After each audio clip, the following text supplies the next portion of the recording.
जैसा कि कहा जाता है कि ढूंढने से तो भगवान भी मिल जाते हैं, तो चलिए आज ढूंढते हैं देवों के देव महादेव को।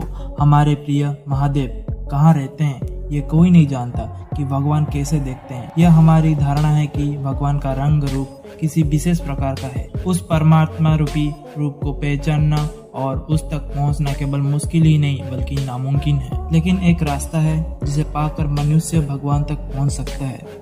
लोगों का मानना है कि भगवान शिव जो पुराणों में वर्णित हैं वो आज भी हमारे बीच हैं, लेकिन उन तक पहुंच पाना आसान नहीं है। भोले शंकर आज भी अपने परिवार के साथ विशाल कैलाश पर्वत में रहते हैं, लेकिन उन तक पहुंचकर उनका दर्शन करना नामुमकिन सा है। पुराणों शास्त्रों के अनुसार कैलाश पर्वत के आसपास ऐसी शक्तियां हैं जो उसके वातावरण में समाई हुई है। क्या आप जानते हैं कि इस दुर्गम और रहस्यमय पर्वत की चोटी तक आज तक कोई नहीं पहुंच पाया सिवाय एक वैद्य योगी के, जिन्होंने 11वीं सदी में इस यात्रा को सफल किया था। शिव के घर कैलाश पर्वत से जुड़े अनोखे ऐसे तथ्य हैं जिन पर महान वैज्ञानिक के द्वारा शोध किए जा रहे हैं, लेकिन ऋषि मुनियों के अनुसार उस भोले के निवास के रहस्य को भांप पाना किसी साधारण मनुष्य के बस की बात नहीं है। वैज्ञानिक के द्वारा किए गए शोध के मुताबिक दुनिया में एक्सिस मुंडी नामक एक केंद्र बिंदु है। यह आकाश और पृथ्वी के बीच संबंध का एक बिंदु है जहाँ पर चारों दिशा मिल जाती है। वैज्ञानिक के मुताबिक इस एक्सिस मुंडी पर अलौकिक शक्ति का प्रभाव होता है। आप इन शक्तियों के साथ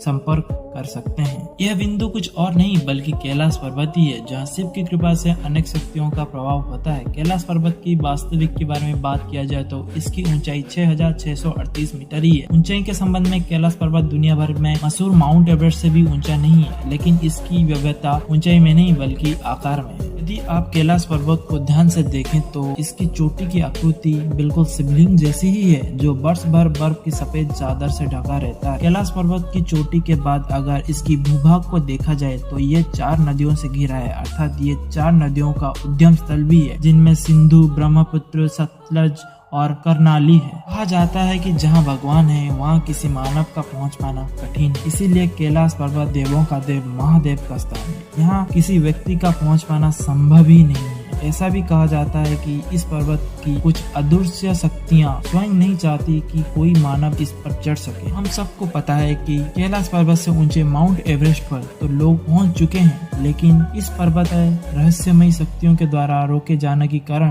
कोई कैलाश पर्वत पर आज तक चढ़ नहीं पाया है। अनेक लोगों ने कैलाश पर्वत पर चढ़ने की प्रयास की है, लेकिन वो सभी असफल रहे। इस पर्वत के रहस्य को हजारों किलोमीटर दूर से लोगों ने महसूस किया है। उन्हें आभास हुआ है कि इस पर्वत पर कोई अलौकिक रोशनी है जो उन्हें दुनिया में कहीं और नहीं देखने को मिलता। कैलाश पर्वत न पहुंचने के पीछे वही कहानियां प्रचलित है। कहा जाता है कि यहाँ पे बहुत सारे अलौकिक चीजें घटित होती है। आइए जानते हैं क्या है वो चीजें। सब दंत कथाओं को पता लगाने के लिए 1999 में रूस ने अपने पर्वतारोही की एक टीम बनाई। इस टीम में भौतिक विज्ञान, भूविज्ञान के विशेषण और इतिहासकार शामिल थे। इस टीम ने यह दावा किया था कि कैलाश पर्वत एक विशाल मानव निर्मित पिरामिड है, जिसका निर्माण प्राचीन काल में किया गया था। यह पिरामिड कई छोटे छोटे पिरामिड से घिरा हुआ है, जो कि परलौकिक गतिविधियों का केंद्र है। यह गीजा के पिरामिड से भी जुड़ा है, ऐसा प्रतीत होता है। उन्होंने यह भी दावा किया था कि वहाँ समय बहुत तेजी से गुजरता है। एक पर्वतारोही ने अपनी किताब में लिखा था, इस पर्वत पर रहना असंभव था। वहाँ किसी अनजान वजह से दिशा भ्रम होता है। दिशा का ज्ञान नहीं रहता। वहाँ पर चुंबकीय कंपास भी धोखा देने लगता है। यह जगह बहुत ही ज्यादा रेडियो एक्टिव है। यहाँ यह भी दावा किया गया था कि नाखून और बाल बहुत तेजी से बढ़ने लग जाते हैं, जो कि आम इंसान के लिए 1 या 2 सप्ताह या 1 महीना लगते हैं, यहाँ पर 1-2 दिन में बढ़ जाते हैं। और ये भी दावा किया गया था कि यहाँ पर उम्र बढ़ने का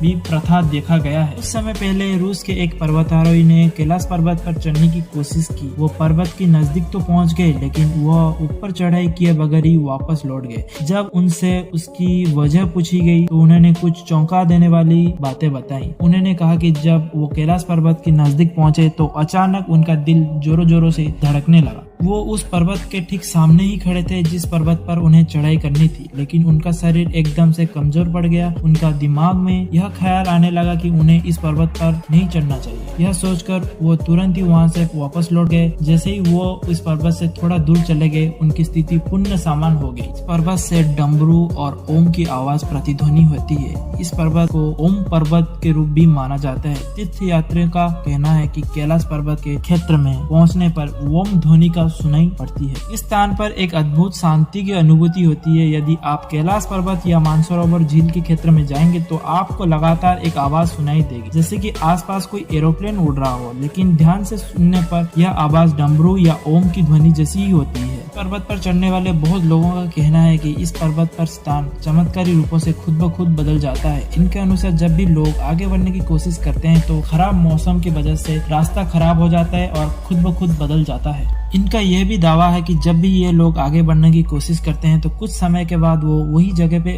वापिस आ जाते हैं जहाँ से उन्होंने शुरुआत की थी। इस पर्वत की और एक रहस्यमय यह है कि यहाँ सूरज ढलने के बाद पहाड़ की परछाई से स्वास्तिक चिन्ह बन जाता है, जो कि हिंदू धर्म का चिन्ह माना जाता है। इतना ही नहीं, जब पर्वत पर बर्फ गिरता है तो दक्षिण दिशा से देखने पर यहाँ ओम बना हुआ दिखने लग जाता है।